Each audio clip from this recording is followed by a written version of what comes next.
Halo sobat terkasih dalam Tuhan Yesus Kristus, berjumpa kembali dengan saya di channel ini. Terima kasih teman-teman telah mendukung perkembangan channel ini dengan cara subscribe, like, comment, share. Tuhan berkati kita. Sobat terkasih, lagi-lagi kita akan masuk dalam satu diskusi yang ilmiah yang mencerdaskan banyak orang, khususnya para polemikus, para muslim yang selama ini juga lebih dominan membahas tentang kekristenan. Nah, tugas kita adalah membukakan fakta-fakta yang ada supaya mereka agak sedikit bekerja lah.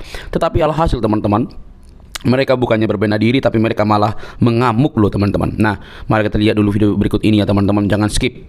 Dengar teliti, pasang telinga dengan baik-baik. Jangan marah-marah, jangan lapor-melapor, seruduk segala macam itu. Karena orang yang mau cerdas, dia pasti menahan diri dan juga mau belajar dengan fakta-fakta yang dibukakan oleh orang lain. Ini dia videonya teman-teman. Yeah. Silakan nyalakan kamera Fatimah. Oke. Nah, ini yang kemarin ya, Fatimah. aku jelasin dulu. Pelan-pelan. Tarik napas dulu, tenang. Anda itu dari dulu. Terus. Jangan gelagapan gini. Tahan napas. Tarik. Nggak, Anda yang mancing-mancing duluan. Anda yang mancing-mancing duluan. Dek Fatimah, pelan-pelan. Tarik napas dulu. Seperti mau ngelahirin itu. Ini ya Bang. Oke, silakan. Jadi di Al-Quran tidak tertulis keturunan Nabi Ismail, tapi tertulis di dalam sejarah. Kok Anda jangan menjebak dong. Sudah bicaranya Neng Fatimah?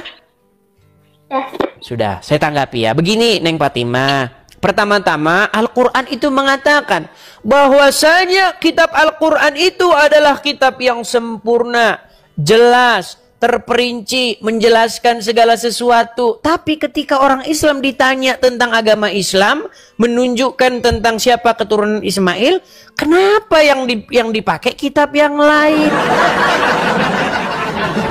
Bukankah Al-Quran itu adalah... Sebentar Neng, sedikit lagi. Begini Neng Fatimah, sedikit gini. Bukankah Al-Quran itu yang menjelaskan? Bukankah Al-Quran itu yang lengkap? Zalikal kitabu la raiba fihi hudal lil mutakin. Tidak ada keraguan padanya, petunjuk bagi orang-orang yang bertakwa. Kenapa yang menjadi petunjuk malah kitab sejarah, bukan Al-Quran? Apakah orang Islam sudah tidak percaya lagi dengan Al-Quran, bahwa Al-Quran menjelaskan? Silakan.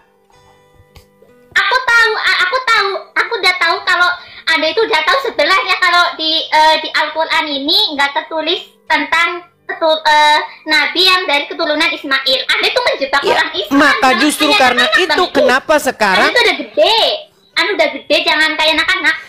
Begini Neng Fatimah yang cantik jelita, yang semua laki-laki akan senang melihatnya. Dengarkan Neng Fatimah, begini. Tidak ada dikan bahwa Allah itu berfirman kepada keturunan Ismail. Tidak ada ayat yang menyebutkan bahkan satu saja nama keturunan Ismail. Ya, bentar dulu Bang Edis. Kalau karena tidak ada, lalu kenapa sekarang disebarkan? Lalu kenapa sekarang disebarkan sebuah gosip, sebuah kabar bohong bahwasanya Allah berfirman kepada keturunan Ismail? Siapa? Anda di Al-Quran memang tidak tertulis, tapi Anda bisa mencarinya di sejarah-sejarahnya gitu Bang Edi. Berarti Al-Quran tidak menjelaskan. Tetap menjelaskan. Ya sudah, tolong jelaskan siapa keturunan Ismail menurut Al-Quran. Bang Edi, Anda jangan menjebak. Bukan menjebak Neng Fatimah. Saya ingin bertanya dengan sungguh-sungguh, di mana di dalam Al-Quran bahwasanya keturunan Ismail jadi nabi. Siapa namanya? Bang Edi, aku tahu Anda tuh suka menjebak. Nah, sekarang aku tanya lagi, balik ke Anda aja. Anda sukanya nanya, tapi Anda nggak mau ditanya balik. Boleh seputar agama ini, seputar tema ini boleh. Coba Tuhan mengikat perjanjiannya dengan Abraham dan keturunannya. Nah, Abraham dan keturunan yang dimaksud di situ adalah yang berasal dari Ishak. Makanya Tuhan berfirman kepada Ishak, Tuhan berfirman kepada Yakub, Tuhan berfirman kepada keturunan Yakub. Ada di situ Musa. Lalu Tuhan berfirman lagi kepada bangsa Israel. Makanya selalu saja di dalam Al-Quran itu, ya Bani Israel. Ya Bani Israel. Nggak ada. Ya Bani Arab. Nggak ada di dalam Al-Quran ya Bani Arab. Lalu kenapa sekarang ada kabar bohong bahwasanya ada firman Tuhan dari Arab? Tidak ada firman Tuhan dari Arab. Firman Tuhan seperti kata Mazmur. Tuhan memberitakan firman-Nya kepada Yakub. Hukum dan ketetapan-ketetapannya kepada Israel. Ia tidak berbuat demikian kepada bangsa lain. Dan bangsa-bangsa lain tidak mengenalnya. Makanya firman Tuhan, pengajaran datang dari Sion, datang dari Israel. Lalu kenapa ada pengajaran dari Arab? Akhirnya orang-orang pergi ke Arab nyiumin batu. Itu akibat Anda tidak mendengar firman yang datang dari Sion. Anda mendengar firman Tuhan yang datang dari Gua Hira. Bentar, Anda bahas keturunan Nabi Ibrahim kan? Itu kan istilah Nabi Ibrahim kan ada dua.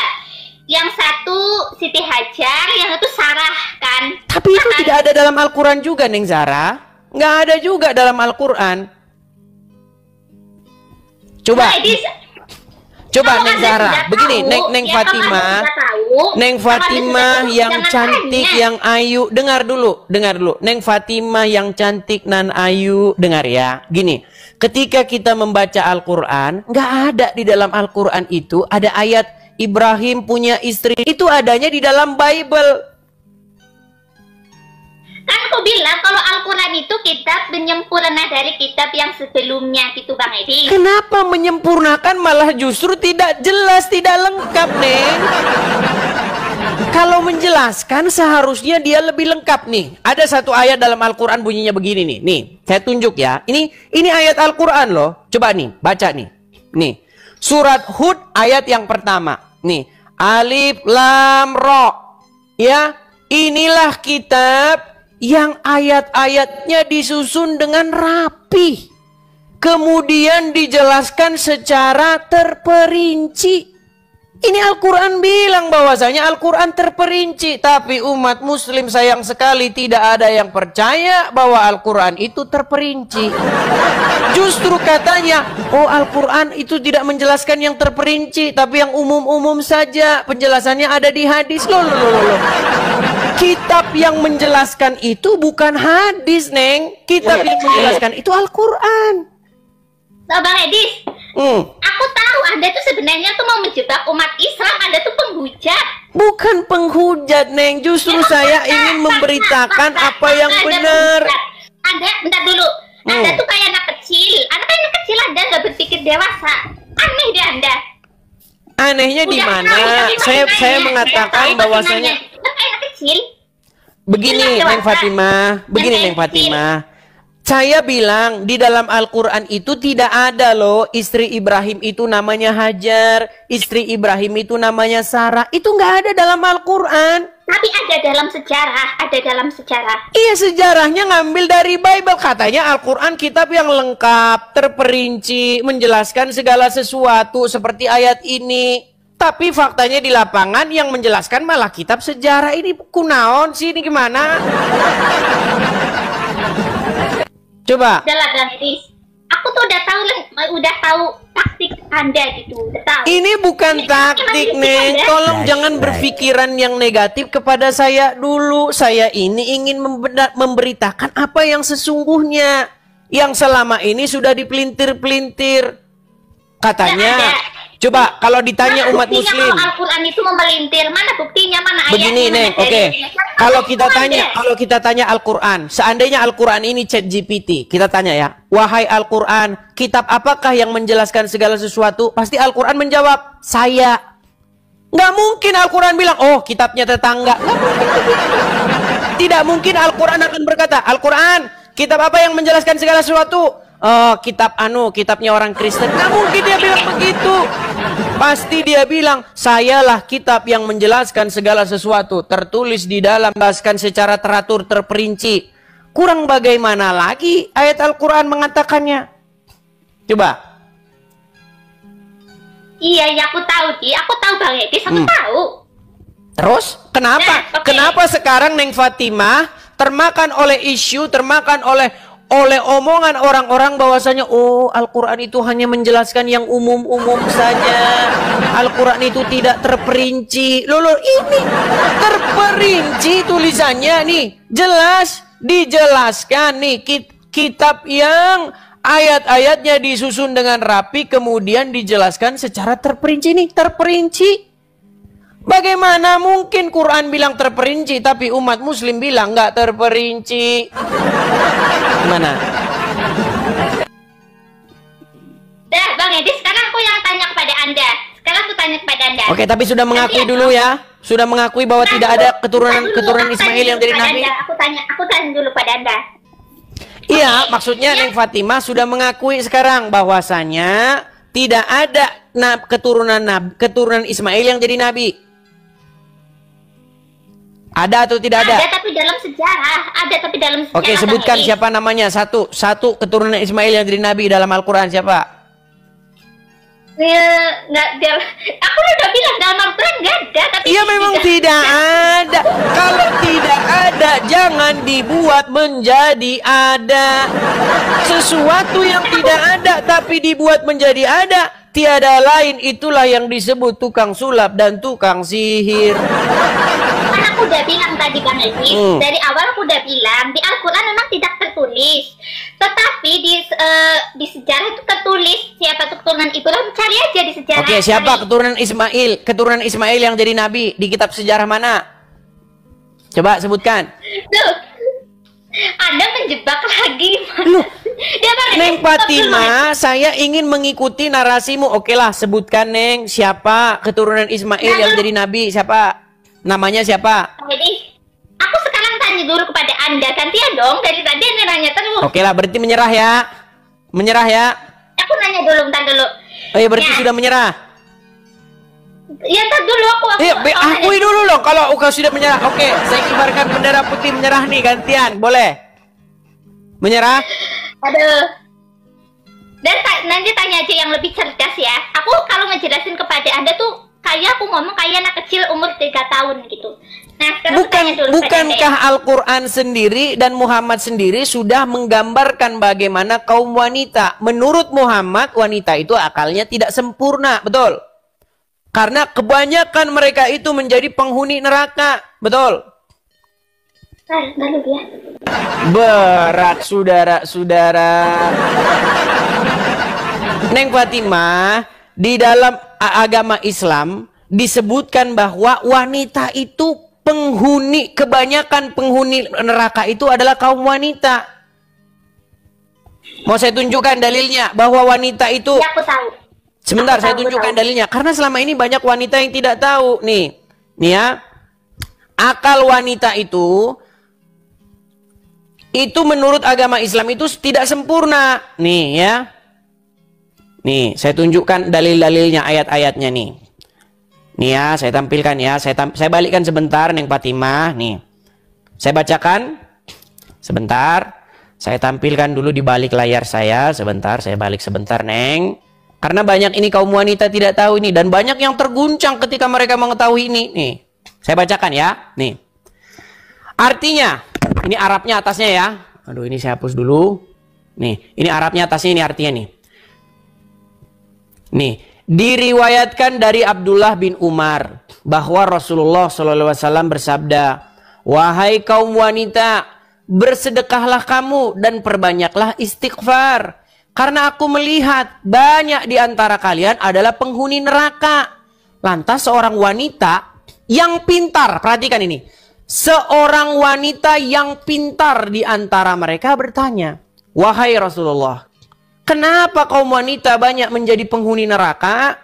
Rasulullah SAW menjawab, "Kalian banyak mengutuk dan mengingkari." Maksudnya mengingkari pemberian nikmat dari suami. "Aku tidak melihat," ini kata Muhammad nih, "aku tidak melihat kaum yang kurang akal." Nah, ini perhatikan ini, kurang akal nih. Aduh, Fatimah dikatakan kurang akal. "Aku tidak melihat satu kaum yang kurang akal dan agamanya itu lebih banyak daripada yang memiliki akalnya kecuali dari golongan kalian. Nah ini lanjut lagi ya. Wanita itu bertanya lagi, wahai Rasulullah, apa maksud kekurangan akal dan agama itu? Rasulullah SAW menjawab, maksud kekurangan akal ialah persaksian dua orang wanita sama dengan persaksian seorang laki-laki. Ini ada dalam surat Al-Baqarah. Bahwasanya wanita itu dua orang baru itu setara dengan laki-laki. Jadi kalau dibawa pengadilan, wanita itu nggak bisa sendirian bersaksi, harus dua orang. Nah kalau laki-laki itu setara dengan satu laki-laki ya. Inilah yang dikatakan kekurangan akal. Begitu juga kaum wanita tidak beribadah kala malam-malam dan seterusnya dan seterusnya. Hadis riwayat Bukhari. Begitu. Sudah mengakui? Sudah mengaku? Kalau Rasulullah yang bilang ini langsung diam ini. Tapi kalau saya yang bilang dibantah terus. Mengerikan saudara-saudara. Yuk silakan. Saya balik lagi kamera saya nih. Betul. Kaum wanita kurang akalnya. Iya. Terdiam. Terdiam. Kurang akal betul. Itu kan bukan kurang akal tapi perbedaan kesaksian gitu. Justru kenapa dua orang wanita setara dengan kesaksian satu orang laki-laki? Kalau kita ke pengadilan, ada dua orang wanita nih ngomong, saya lihat dia yang nyuri. Dua orang wanita ngomong gitu, ya kan? Itu setara dengan satu orang laki-laki, imbang. Tapi kalau ada dua orang laki-laki lawan dua orang wanita bersaksi, atau satu orang laki-laki dengan satu orang wanita, kalah wanita itu. Begitu, kesaksiannya setara dengan dua orang. Seorang pria itu setara dengan dua orang wanita. Karena akalnya tidak sempurna. Mana? Sekarang aku tanya balik kepada Anda. Silakan. Gantian dong.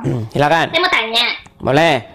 Yang turun ke bumi, manusia tahu Tuhan. Gitu. Simpel aja. Bukan, Muhammad juga Tuhan dalam agama Islam, Fatimah. Kata Tuhan itu dalam bahasa Arabnya adalah Rob. Tuhan itu kan bahasa Indonesia. Di dalam Al-Quran itu nggak ada kata Tuhan karena ditulis pakai bahasa Arab. Di dalam Bible pun nggak ada kata Tuhan karena itu bahasa Indonesia. Di dalam Bible itu kata yang Tuhan itu disebut dengan Kurios bahasa Yunaninya atau Adonai bahasa Yunaninya, bahasa Ibraninya. Nah bahasa Arab dari Tuhan itu Rob. Rob itu bisa dikenakan kepada manusia. Dan menurut Ustadz Yusuf, menurut Ustadz Wafi, menurut Ustadz Rashid, Muhammad itu Robnya umat muslim. Jadi kenapa Anda bertanya ada Rob datang ke dunia sebagai manusia? Wah buktinya Muhammad Rob juga. Muhammad itu juga Rob, kata pengakuan teman-teman muslim. Mau saya tunjukkan bagaimana lawan-lawan debat saya, orang-orang APII mengakui Muhammad itu adalah Robnya. Mau? Ya emang Rob, tapi kami tidak mempertuhankan, nggak seperti Anda. Anda kan mempertuhankan. Oke, apa itu mempertuhan? Kita tunduk, patuh, taat pada apa yang dia ucapkan. Oke, tunduk, patuh, taat kepada apa yang diucapkan. Ini Yusuf PI ini mengakui bahwa Muhammad waktu dia mengakui Muhammad itu Rob. Ya, begini, Neng Fatimah. Tadi Anda bilang, apa itu mempertuhan, tunduk, apalagi patuh, taat kepada apa yang diucapkannya. Oke, Anda tunduk, patuh, taat nggak kepada apa yang diucapkan oleh Rasul Muhammad? Iya. Ya, berarti Anda mempertuhan dong. Kalau orang patuh, taat, tunduk kepada syaiton, apakah dia mempertuhan syaiton? Betul? Ya, tapi kita harus perlu garis bawahi dulu Bang Edi. Tapi kami tidak mempertuhankan seperti Anda. Tidak. Bukankah umat... Oke, begini Neng. Begini. Ketika Neng Fatimah lewat nih dekat gereja. Di situ ada orang-orang Kristen. Bilang begini. Yesus, Yesus. Berseru-seru kepada Yesus. Betul? Lalu Neng Fatimah dan kawan-kawan bilang, jangan berisik. Orang Islam lagi nyembah Tuhannya. Ya kan? Karena mereka berseru-seru kepada Yesus. Nah sekarang saya gantian nih. Saya dengan teman-teman lewat. di depan ada orang-orang Islam.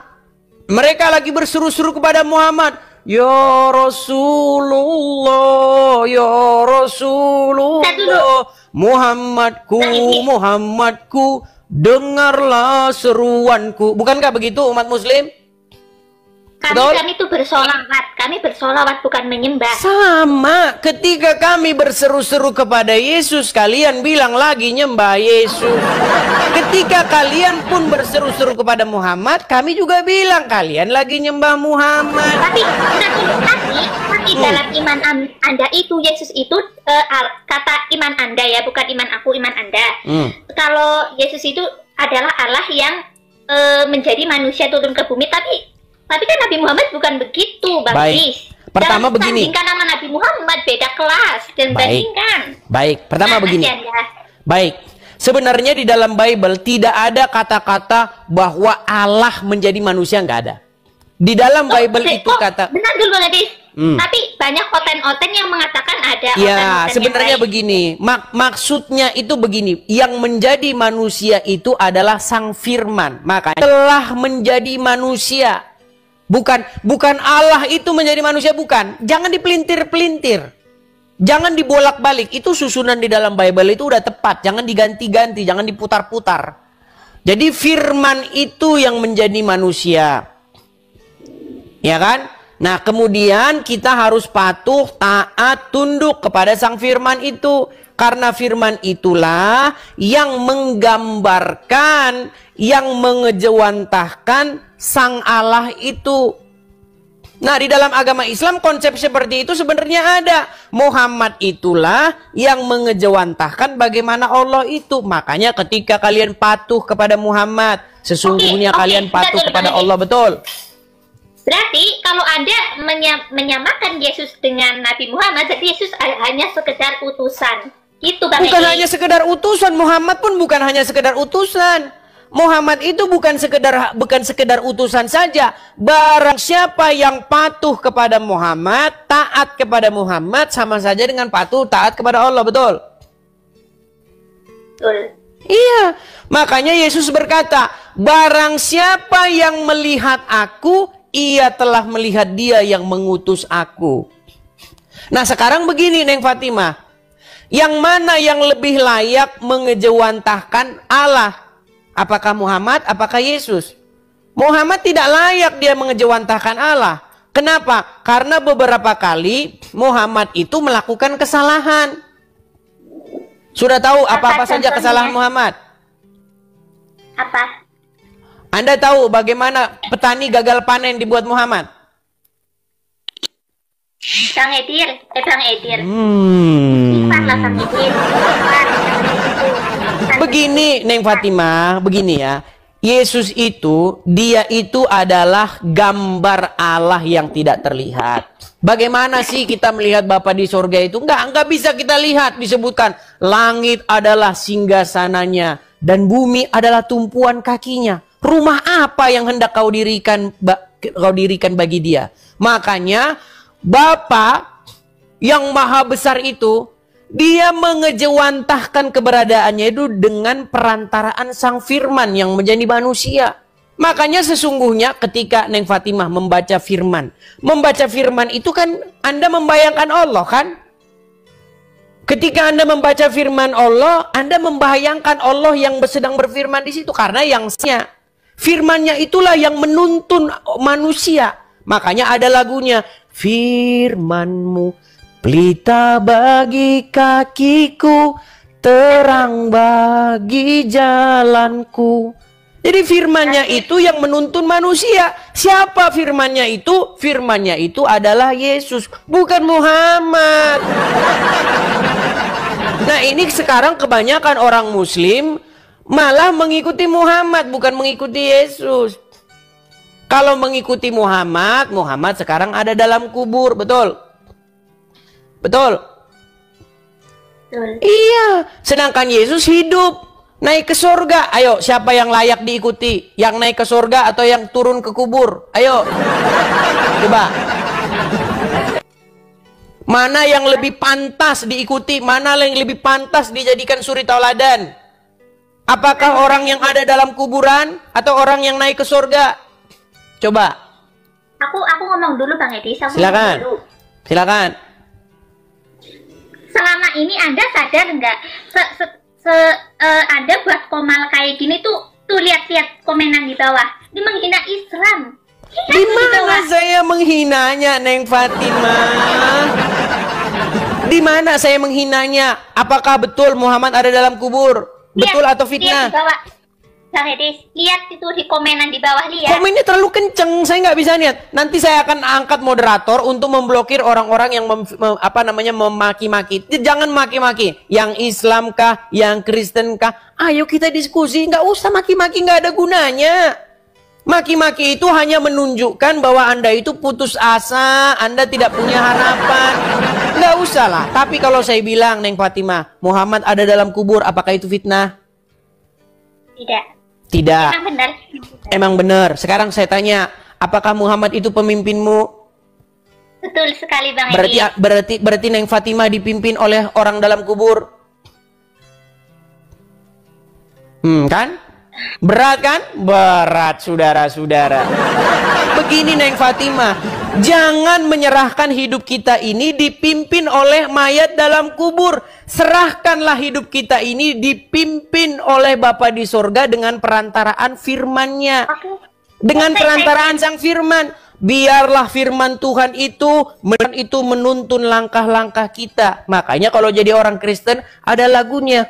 Tiap langkahku diatur oleh Tuhan. Langkah orang-orang Kristen yang benar ya, karena banyak juga Kristen cuman KTP doang. Ya kan? Langkahnya diatur oleh Tuhan. Gimana caranya Tuhan mengatur langkah orang? Dengan firman-Nya, dengan sabdanya. Begitu. Coba. Bang Edi. Bentar dulu. Aku mau cuma nasehatin. Silakan. Anda bilang kalau aku tuh dipimpin orang yang sudah mati itu kan? Oke, sekarang saya tanya, apakah Anda dipimpin oleh Muhammad? Kan tadi sudah dijawab Bang Edis. Oke, ya. Apakah Muhammad sudah mati? Benar, sudah. Berarti Anda dipimpin orang-orang mati?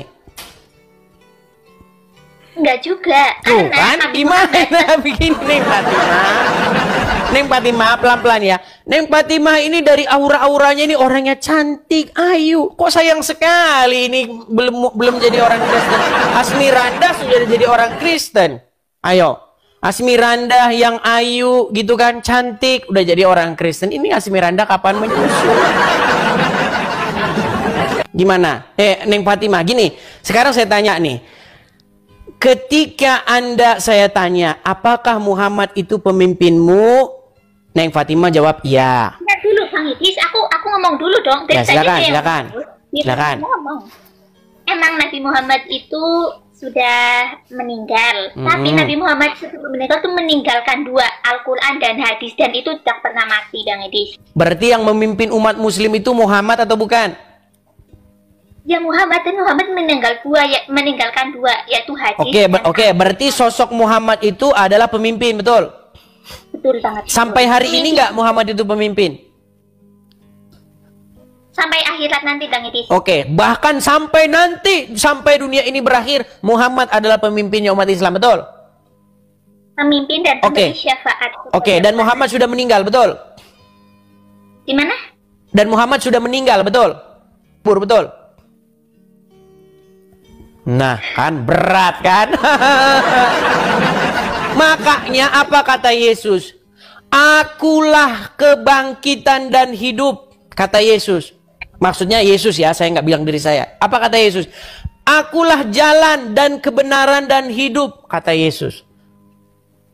Jadi yang layak dijadikan pemimpin, yang layak dijadikan orang yang menuntun Anda kepada hidup itu adalah Yesus. Yesus aja udah mati kok di tiang salib terputus. Yesus naik ke surga. Sekarang saya tanya, betulkah Isa akan datang ke dunia? Betul, ada di surah, ada. Oke, berarti dia hidup atau tidak? Bang Adis, aku jelasin dulu. Nabi Isa diselamatkan oleh Allah ketika hendak disalibkan oleh Yahudi. Dia masih hidup Nabi Isa. Nanti akan turun menghakimi umat Kristen. Oke, baik. Sekarang begini. Ini adalah apa namanya penipuan yang nyata nih. Saya mau buktikan nih kepada Neng Fatimah nih. Orang-orang hendak mencari-cari Isa atau Yesus dan ingin menyalibnya, betul? Betul banget, betul. Nah, lalu ketika orang-orang ingin menyalibnya, Allah membuat orang lain wajahnya diganti menjadi Isa atau Yesus, betul? Betul. Berarti orang tersebut ditumbalkan oleh Allah menggantikan Isa. Karena yang gini, Bang. Enggak, dijawab dulu. Berarti dia ditumbalkan oleh Allah. Aku jelasin dulu, Bang Edis. Anda jangan nyerocos dulu. Berat ini. Oke, silakan. Coba, ayo. Ini yang disalib oleh yang disalibkan itu adalah pengkhianat Nabi Isa gitu, Bang Edis. Enggak ada dalam Al-Quran itu, Neng Fatimah. Jangan menambah-nambahi apa yang tertulis dalam Al-Quran. Surat An-Nisa ayat 157. Wa ma qataluhu wa ma salabuhu walakin syubbiha lahum. Enggak ada di situ dibilang bahwa yang disalibkan itu adalah orang yang berkhianat. Enggak ada. Jangan ditambah-tambahi, jangan memfitnah Al-Quran, jangan menambah-nambahi Al-Quran, enggak disebutkan di situ. Yang disebutkan yang mereka salib itu adalah yang diserupakan, betul? Betul. Ingin menyalibkan Isa atau Yesus, lalu ada orang mukanya dibuat jadi Isa atau jadi Yesus, dan itulah yang disalibkan. Sekarang begini, Neng, kesimpulannya. Berarti orang-orang tertipu, betul? Kalau ada orang-orang tertipu, berarti ada penipunya, betul? Sebentar, pelan-pelan, Neng. Ini penting. Kalau orang-orang tertipu, berarti ada penipunya, betul? Oh, Anda menjebak ini kelihatan banget. Nggak menjebak, Neng. Saya ini berpikir secara logis. Kok menjebak gimana? Masa ketika saya ingin mengajak logis malah menjebak? Nanti pokoknya aku tahu taktik tuk Anda gitu, Bang Edis. Menjebak kan tahu. Neng, menjebaknya di mana? Saya kan hanya berpikir logis. Kalau ada orang-orang yang tertipu, berarti ada penipunya, betul? Secara logis, betul nggak? Gitu, nanti ada bilang pasti Allah yang menipu gitu, pasti gitu. Enggak, saya nanya dulu nih. Kalau ada orang-orang, sekelompok orang tertipu, berarti ada penipunya, betul? Ya, betul. Oke, siapa penipunya? Berat, saudara. Berat. Makanya begini, Neng. Makanya di dalam Injil yang sudah datang 700 tahun sebelum Al-Quran datang, Yesus itu bukan seorang pengecut yang lari dari penyaliban, tidak. Yesus hadapi penyaliban itu. Dan ketika Yesus wafat di kayu salib, itulah kemenangannya. Dia taat sampai pada matinya. Dia taat sampai mati. Begitu. Sehingga dia bangkit. Nah, ketika dia bangkit, makanya kita itu disebutkan, Yesus mengatakan, segala kuasa dan di sorga dan di bumi telah diberikan kepadaku. Makanya Yesus mengatakan, akulah kebangkitan dan hidup. Jadi kalian sampai hari ini, Neng, masih minta-minta, tunjukkanlah kami ke jalan yang lurus, ihdina siratal mustaqim. Setiap hari, betul? Minta-minta ditunjukkan jalan yang lurus, kan? Katanya Bang Edis belajar Al-Quran selama 13 tahun.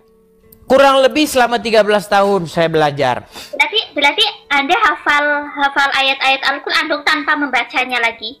Saya tutup mata saya ya, dan nih, saya tutup nih. Nanti disangkain lihat Google kata Juma. Nih, misalnya begini. Misalnya surat Al-Ikhlas. Qul huwallahu ahad, Allahu samad, lam yalid wa lam yulad wa lam yakul lahu kufuwan ahad. Tuh Al-Ikhlas. Hafal nggak? Betul? Coba betul? bacain surah Al-Baqarah deh, Bang Edis. Al-Baqarah, baik. Kita tutup lagi ya. Alif Lam Mim, zalikal kitabu la raiba fihi hudal lil muttaqin. Ya, betul nggak? Salah. Loh, salah lagi. Tapi begini, Neng, ini poin pentingnya gini. Ketika saya lihat muslim membaca Al-Quran, Mereka itu malah menghafal-hafal huruf Arabnya. Ketika mereka baca, mereka tidak tahu apa yang mereka baca. Makanya saya ingin merubah nih pola pikir. Pola pikir yang selama ini dipikirkan oleh orang Islam. Ketika baca Quran, baca Arabnya dapat amal. Bukan begitu. Makanya jangan jadi penyembah manusia. Jadi otaknya nggak kayak gitu ya Bang Edis. Justru begini, yang menjadi penyembah, bahkan penyembah mayat dalam kubur, saya tanya dulu, apa sih menyembah bahasa Arabnya, coba saya tanya. Kan tadi udah dijelasin Bang Edis, yang jelas-jelas menyembah dan mencium-cium patung adalah umat Anda, bukan umat Islam. Oke, baik, saya jawab nih. Aku jawab dulu begini. Bang Edis. Kami umat Islam, apa kami menyembah tuh ada di depannya ada patung? Tidak ada. Baik. Pertanyaan bagus. Baik, begini Neng, begini. Saya melihat banyak orang-orang, ini saya harus bicara ya. Kita ini juga harus melihat juga kepada diri kita. Gini, di dalam Kristen itu memang ada berbagai macam golongan.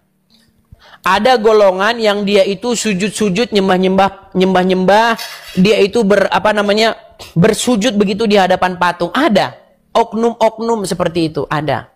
Tetapi itu bukan yang diajarkan dalam Bible. Di dalam Bible, bagaimana? Kenapa Anda tidak mengingatkan saudara-saudara? Justru saya mengingatkan. Di dalam Bible dikatakan, jangan ada padamu patung yang menyerupai apapun, baik yang ada di langit, di bumi, di bawah bumi. Nggak boleh. Bentar dulu Bang Edis. Makanya begini Neng Fatimah, makanya datang ke gereja saya, nggak ada di situ patung, boro-boro patung, kagak ada. Karena memang dilarang untuk sujud kepada patung-patung tuangan manusia, nggak boleh. Bang Edis, yang di Konoha ini mempercayai Bible enggak yang di Konoha ini? Ya tentu saja dong, orang-orang Kristen. Nah, oke. Kenapa kalau dia mempercayai Bible, katanya di Bible tidak tertulis untuk jangan membuat berhala, kenapa di Konoha dibuat berhala? Berarti karena dia tidak baca, makanya saya bilang banyak orang Kristen yang KTP-nya saja. Jadi ketika justru begini Neng, Anda harus bisa bedakan apa kata Bible dengan apa kata orang. Kalau kata orang, oh ini saya boleh nih begini-begini kepada patung. Nggak boleh, Bible nggak boleh begitu. Nggak boleh. Makanya banyak teman-teman saya gini. Begini, saya ada beberapa mualaf nih. Teman-teman mualaf. Di TikTok ini juga, mereka juga siaran. Ya, dia bilang, dulu waktu saya jadi orang Kristen, saya nyembah-nyembah patung katanya. Ada. Ya kan? Ada seperti itu. Saya bilang, justru karena kamu tidak mengikuti ajaran Bible, makanya kamu begitu. Justru ketika kamu jadi orang Islam, malah kamu sekarang pergi ke Arab cium-cium batu. Saya ada gambarnya nih Neng. Nih, biar kita adil ya Neng ya. Nih Neng, nih. Sekarang saya tanya, ini apa? Sudah pernah kemarin. Ini apa? Coba jawab.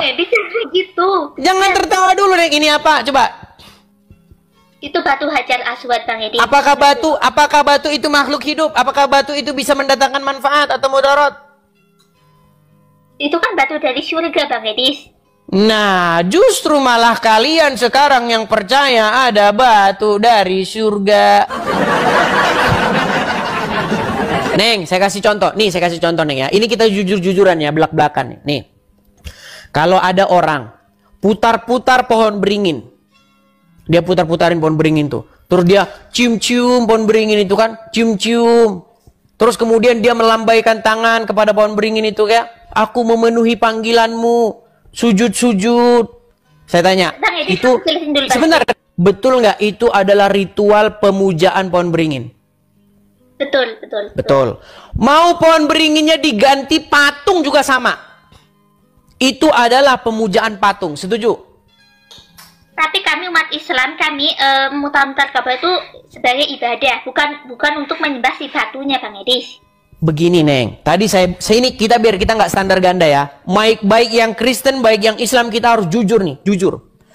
Ada sekelompok orang, dia muter-muterin pohon beringin, dicium-ciumin lah pohon beringin ini kan, terus langsung sujud-sujud, kami memenuhi panggilanmu. kita sudah simpulkan itu adalah ritual pemujaan pohon beringin. Sepakat? Ya, sepakat. Nah, sekarang pohon beringin dicabut, diganti patung. Ya, tetap nggak sama itu. Itu adalah pemujaan patung, setuju?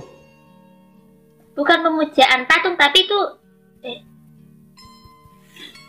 Tadi kan kalau pohon beringin kita simpulkan berarti pemujaan pohon beringin. Nah, pohon beringinnya dicabut nih, diganti sama patung. Berarti pemujaan patung, betul? betul. Nah, sekarang kalau diganti batu hitam, masih sama nggak sekarang hukumnya? Nah, di sini sudah mulai berbelit nih. Oh, kalau itu bukan. Loh, kita harus sama loh, Neng, harus sama. Nggak boleh standar ganda. Itu kami bukan menyembah, kami itu adalah kiblat. Anda tuh kiblat persatuan untuk doa kita menyampaikan kepada Sang Pencipta gitu, Bang Edi. Baik, sekarang begini, Neng, begini ya. Pertama-tama, dulu Ka'bah itu adalah tempat riwayat atau tempat pemujaan berhala orang-orang Quraisy. Tahu itu? Ya, betul. Tahu. Bahkan mereka dulu tawaf sambil telanjang di situ, betul? Tahu. Kenapa sekarang dimodifikasi oleh Islam? Bukan dimodifikasi, tapi kayak Dulu tawaf. Orang-orang Quraisy dulu tawaf. Sekarang orang Islam juga tawaf. Hanya saja perbedaannya dulu mereka tawaf telanjang, orang Islam. ya betul. Berarti kan ada modifikasi. Tapi ada alasannya, Bang Edi. Terlepas daripada Kalau kita alasannya, intinya umat muslim melakukan ritual yang dilakukan oleh orang-orang pagan Quraisy dahulu, hanya saja dengan sedikit perubahan, betul? Betul? Iya, makanya dulu sebenarnya kiblatnya orang Islam dulu ke Yerusalem juga. Ke ke Masjidil Aqsa, betul? Betul. Cuma pindah, sekarang udah pindah ke. Nah, lalu karena orang-orang Yahudi tahu nih, ini Muhammad nih bukan nabi. Makanya lalu Muhammad memindahkan kiblatnya kembali kepada orang-orang Quraisy. Kalau memang Ka'bah itu sejak dahulu adalah kiblat, kalau memang Ka'bah itu adalah sejak dulu pusat peribadatan, kenapa sejak dari awal Muhammad tidak menempatkan kiblatnya ke situ? Kenapa setelah mendapat penolakan dari orang-orang Yahudi, ketika tidak mendapat simpati dengan orang-orang yang beribadah di Baitul Maqdis, lalu Muhammad memindahkan kiblatnya? Ayo. Bentar dulu, Bang Edi. Aku capek ngomong, Bang Edi. Percuma. Bang Edi, bentar dulu. Udah capek? Aku Mau turun bisa ya. gantian? Aku cuma bilang. Baik. Bentar dulu, Bang Edi. Anda setiap hari itu kan, Anda kan diskusi setiap hari kan? Setiap hari. Apakah tidak ada satupun kata yang menyentuh pikiran Anda atau hati Anda gitu? Kok masih aja debat, Bang Edi? Manfaat debat apa? Nggak ada manfaat debat. Memberitahukan kepada orang-orang, kepada umat muslim tentang fakta yang sebenarnya. Karena kalian terus-menerus menebarkan kebohongan-kebohongan. Gitu loh. Bahwa dahulu Abraham pergi ke Mekah. Sejak kapan Abraham pergi ke Mekah? Coba di Quran mana ada Abraham pergi ke Mekah?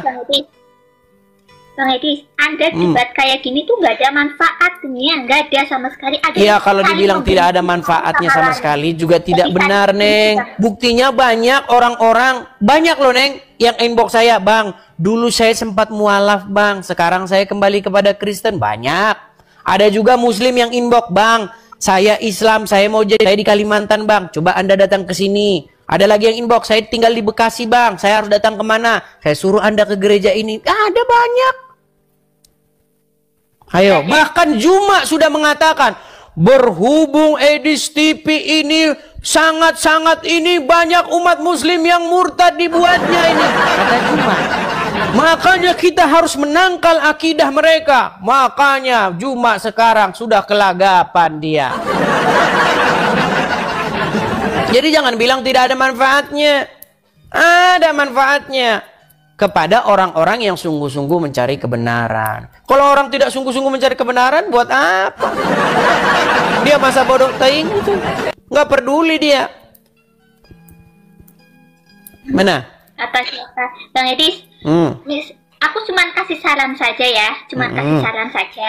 Saran saya, mending kalau Anda mau itu, Anda selalu bahas agama Islam, tapi agama Anda nggak pernah dibahas sama sekali. Padahal sering saya bahas. Sering juga orang mempertanyakan agama saya jawab.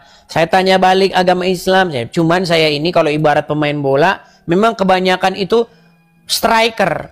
Ada juga itu seperti si siapa? Ada juga pendebat-pendebat Kristen, dia yang lebih cenderung dia menjawab banyak. Kan orang karakter beda-beda, nggak sama karakternya. Bang Edis. Udahlah, aku mau turun aja.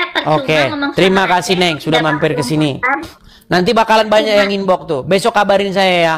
Saya gara-gara naik di channelmu banyak orang Islam nih marah-marah sama saya. Betul nggak? Betul? Ya, iya betul. Iya, saya bilang juga apa? Pasti banyak yang inbox soalnya setiap orang datang ke sini Muslim. Kamu nggak berilmu, berani-berani kamu datang ke sana. Enggak, kemarin aku kan sempat naik kemarin itu kan. Sama. Tapi aku biarin aja. Kalau Anda bikin komal kayak gini tuh yang ada penghujatan. Begini Neng Fatimah, saya bahkan menantang kalau ada sempat terbukti saya memfitnah, tidak perlu bikin laporan polisi. Capek Anda bikin laporan polisi. Saya lompat dari Monas, sudah saya bilang kalau saya terbukti memfitnah. Coba Neng tunjukin di mana saya pernah memfitnah ketika saya membahas agama Islam. Anda tidak memfitnah, tapi komal Anda membuat tutur hujatan-hujatan. Nah kalau itu salah mereka. Kalau seperti itu yang saya bilang salah mereka Neng. Kemarin memang banyak yang ngomong sama saya, Bang, itu di kolom komentar banyak orang yang ini. Masalahnya ini komen ini kebut banget dia, saya nggak lihat.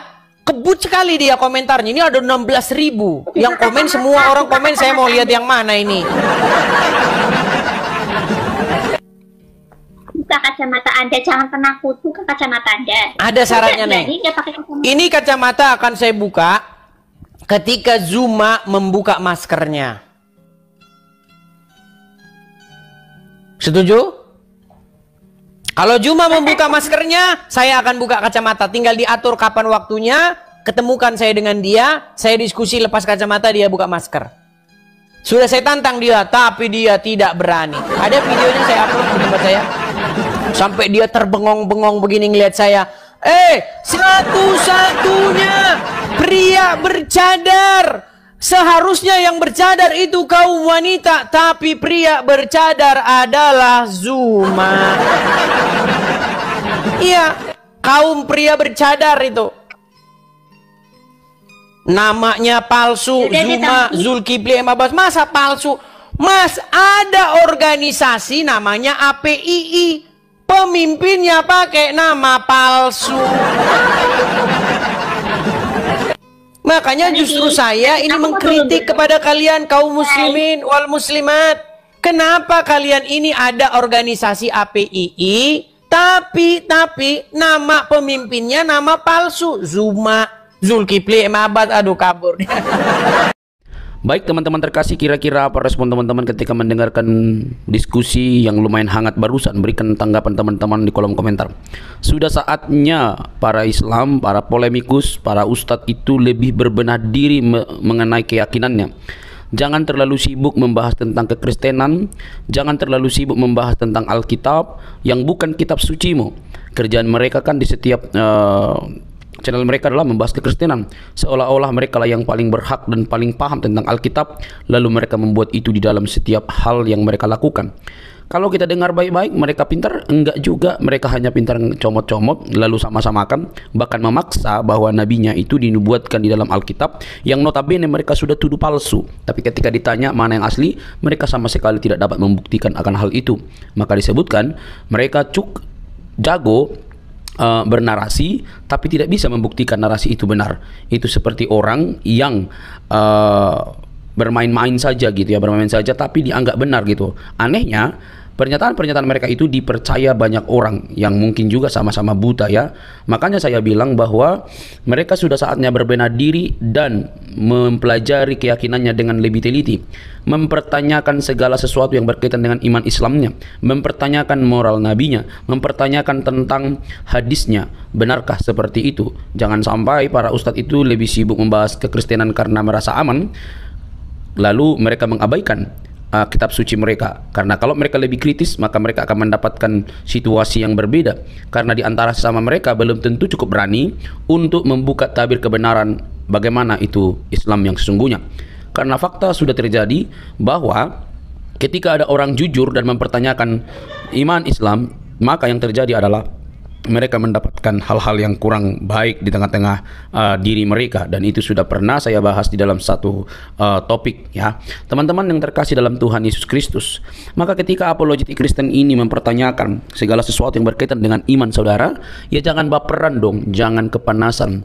Mungkin Anda tidak mendapatkan literatur, atau Anda begitu buta, taunya hanya hafal doang, ikro dan lain sebagainya itu ya, menghafal cara penyebutannya, cara pelafasannya begitu ya. Akhirnya habis waktu, tidak lagi menemukan apakah kitab suci ini sesuai dengan fakta historis atau hanya cuma untuk diberikan lalu dihafalkan yang tak pernah habis-habisnya begitu ya. Semoga bukan demikian. Tapi faktanya teman-teman bahwa Ustadz Musnir juga sudah mengingatkan bahwa kita jangan seperti burung beo ya. Kita suka menghafal tapi kita tidak senang, kita senang berbahasa Arab tapi kita tidak mengerti artinya, kan itu celaka teman-teman. Nah, lewat kehadiran apologetik Kristen ini kiranya dapat membenahi diri kalian supaya lebih melihat apa yang harus kalian pelajari dan bagaimana iman Anda yang sesungguhnya. Jangan sampai kalian itu sibuk sekali mencari dan menunjuk kesalahan-kesalahan dalam kitab suci orang yang sebenarnya tidak ada kesalahan di dalamnya. Semua hanya halusinasi yang kalian tampilkan, tetapi itu cukup dianggap benar oleh para pengikut kalian yang juga sama-sama mungkin buta. Oke teman-teman, saya berharap ini menjadi PR bagi teman-teman. Ingat, Yesus Kristus Tuhan kami itu dia mati dan bangkit. Dia tidak hanya mati, tapi dia bangkit dari kematian untuk menunjukkan kemenangan sejati atas kuasa dosa. Dosalah yang membuat manusia binasa. Dosalah yang membuat manusia itu kehilangan kemuliaan. Tetapi Kristus menyelesaikan hutang dosa itu dengan cara mati di kayu salib. Tentu yang disalib itu adalah kemanusiaannya, seperti kata firman Tuhan.